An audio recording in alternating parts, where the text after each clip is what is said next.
If you have a special dream story ideas or a magical adventure in your mind, let me know in the comments below, and I'll make it into a wonderful tale just for you.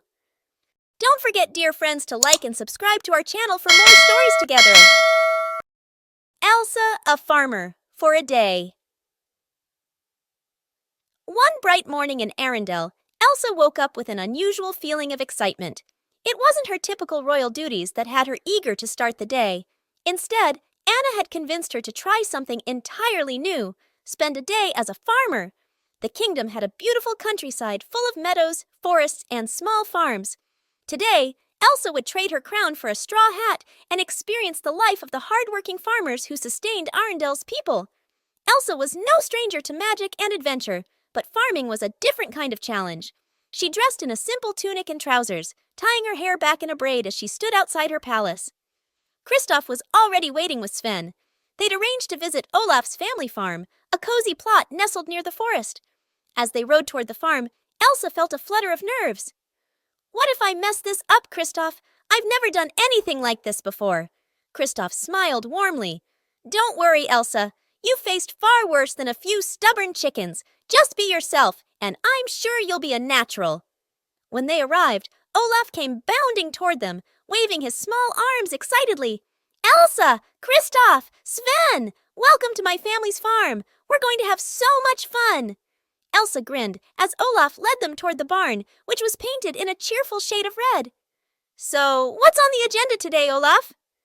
"Well," Olaf began, rubbing his chin thoughtfully, "first we'll feed the animals, then we'll gather some vegetables, and finally, we'll bake some bread using the wheat we grind ourselves."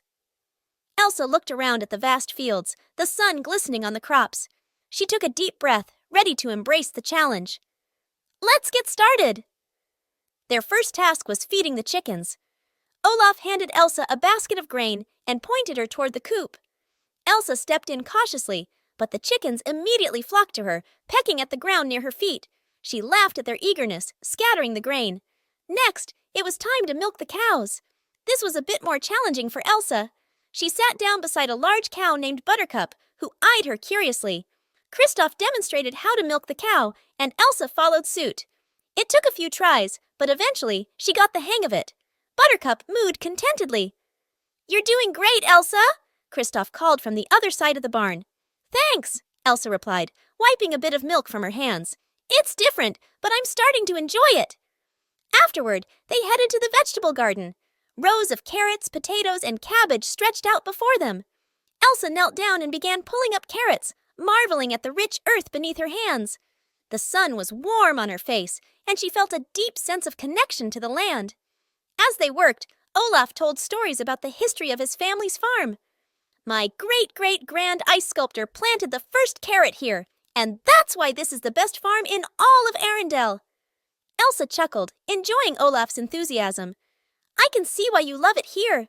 There's something peaceful about being so close to nature."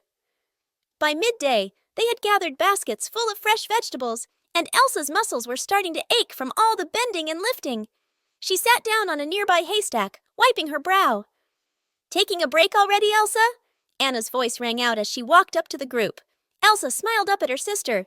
"I didn't realize how much work farming was, but I'm having fun." Anna sat down beside her. "I knew you'd like it. It's a nice change from the palace, isn't it?" "Definitely," Elsa agreed. "It makes you appreciate all the hard work that goes into feeding the kingdom." The next task was grinding wheat to make flour for baking. Olaf showed Elsa how to use the old-fashioned stone mill, and Elsa found the repetitive motion surprisingly soothing. As she worked, she thought about how different her life was from that of the farmers, who spent their days in the fields, working with their hands and relying on the land. It was humbling. Once they had enough flour, they moved to the kitchen, where they kneaded dough for bread. Elsa had never baked before, but with Anna's help, she learned quickly. The smell of fresh bread filled the farmhouse, and soon enough, they were pulling golden loaves from the oven. As the day came to a close, Elsa stood outside the farmhouse, looking out at the setting sun over the fields. Her heart felt full.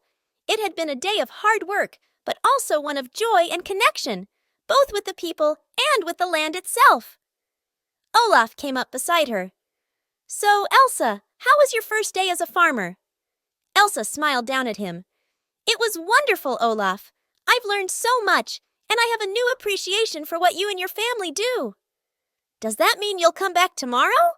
Olaf asked eagerly. Elsa laughed softly. Maybe not tomorrow, but I'll definitely be back.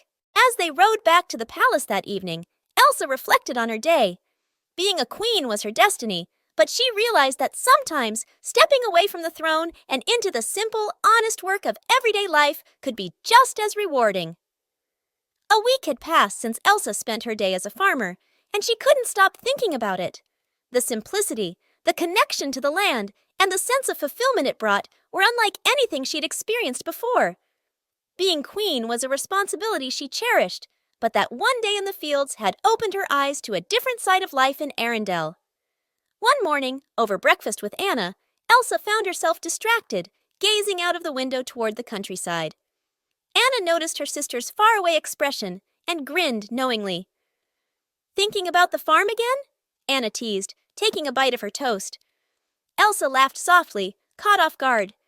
It's just, I really enjoyed that day. I'm wondering if I could help out a bit more. Maybe I could visit the other farms and lend a hand where it's needed. Anna's eyes widened in surprise. You? A queen doing farm work every week? That's pretty unexpected, but you know what? I think it's a great idea. The farmers would be thrilled. Elsa smiled, feeling a sense of excitement bubbling inside her. You really think so? I don't want to be in the way, but I feel like I could learn a lot more, and it would bring me closer to the people. Then it's settled, Anna said with a grin. You'll be Elsa, Farmer Queen of Arendelle. The following day, Elsa donned her simple work clothes once again and set off with Kristoff and Sven to visit a dairy farm near the mountains. The farm was larger than Olaf's family plot, and as they arrived, Elsa noticed the vast fields filled with cows grazing peacefully under the morning sun. The farmer, an older man named Eric, greeted them warmly at the gate. Your Majesty, it's an honor to have you here. Are you sure you want to help out? We've got a lot of work ahead of us today. Elsa smiled and shook his hand. I'm ready for anything. What can I do to help? Eric chuckled and led Elsa and Kristoff toward the barn. Well, today's milking day, and we've got a herd of cows that need attention. After that, we've got to make cheese. It's a long process, but I think you'll enjoy it. The barn was bustling with activity, with farmhands already preparing the cows. Elsa watched for a moment, observing how the workers expertly handled the animals, moving with ease and confidence. Determined, she joined in, sitting down beside a cow named Daisy. At first, milking Daisy seemed simple enough, but Elsa quickly realized it was a skill that required patience and practice. She struggled to find the rhythm at first, her hands slipping as she tried to coax the milk into the bucket. Kristoff, on the other hand, seemed to be a natural. Need some help over there, Elsa? Kristoff teased from across the barn, effortlessly milking 2 cows at once. Elsa laughed, brushing a stray strand of hair from her face. I think I've got it. Eventually. After a few more tries, she finally found her rhythm, and the milk began to flow steadily into the bucket. The farmhands, impressed by her determination, offered her tips and encouragement along the way. By the end of the morning, Elsa had successfully milked several cows, and her hands were sore, but she felt proud of what she had accomplished. Next came the cheese making. Eric led Elsa and Kristoff to a small cottage beside the barn, where large vats of milk were being heated. Elsa marveled at the complexity of the process, heating the milk, adding rennet to curdle it, and then cutting and draining the curds. Eric explained each step carefully, and Elsa listened intently, fascinated by the science behind it. Cheese making is an art, Eric said, stirring the curds in the vat. It takes time and patience, but the reward is worth it. Elsa helped stir the mixture, her mind fully absorbed in the task. As they worked, she thought about how different this life was from her usual royal duties. Here, everything was hands-on, tangible.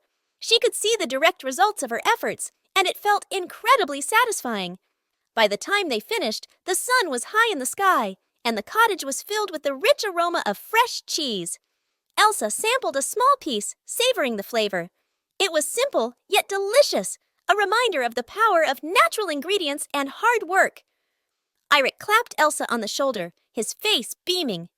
You've done well today, Your Majesty. You've got a knack for this. Elsa smiled warmly. Thank you. It's been a wonderful experience. As the day drew to a close, Elsa and Kristoff returned to Arendelle, the setting sun casting a golden glow over the fields. Elsa felt a deep sense of contentment. The physical labor, the connection to the land, and the camaraderie with the farmers had left her feeling grounded, more connected to her people than ever before. Over the next few weeks, Elsa made it a routine to visit different farms around the kingdom.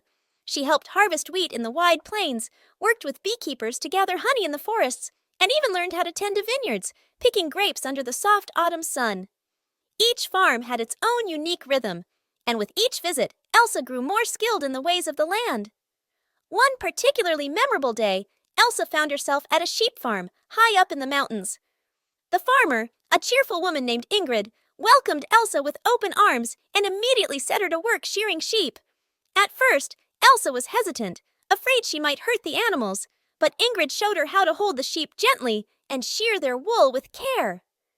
By midday, Elsa was covered in bits of wool and laughing with the other farmhands as they bundled the wool into sacks. The day was long, but it was filled with joy. That evening, they all gathered around a fire, roasting vegetables and telling stories. Elsa listened, absorbing the tales of the farmers' lives, their hardships and triumphs, their deep connection to the land. As Elsa sat by the fire, surrounded by the warmth of the farming community, she realized something profound. Her role as queen was to lead and protect her kingdom, but being a part of the everyday lives of her people, working alongside them, gave her a new understanding of what it meant to rule. One chilly autumn morning, as Elsa prepared for yet another farm visit, Anna approached her with a mischievous smile. "I've got a surprise for you," Anna said, holding up a small bundle of cloth. Elsa raised an eyebrow. "What is it?" Anna unfolded the cloth to reveal a hand-sewn apron, embroidered with images of wheat and snowflakes. "I thought you could use something a little more you." Elsa laughed, taking the apron and tying it around her waist. "Thank you, Anna. It's perfect." Anna grinned. "Well, you're practically a farmer now, so you need the right gear." Elsa smiled softly, feeling a swell of gratitude. She wasn't just a queen or a ruler. She was part of something much bigger, the heartbeat of Arendelle, the land and its people, and she wouldn't trade that for anything.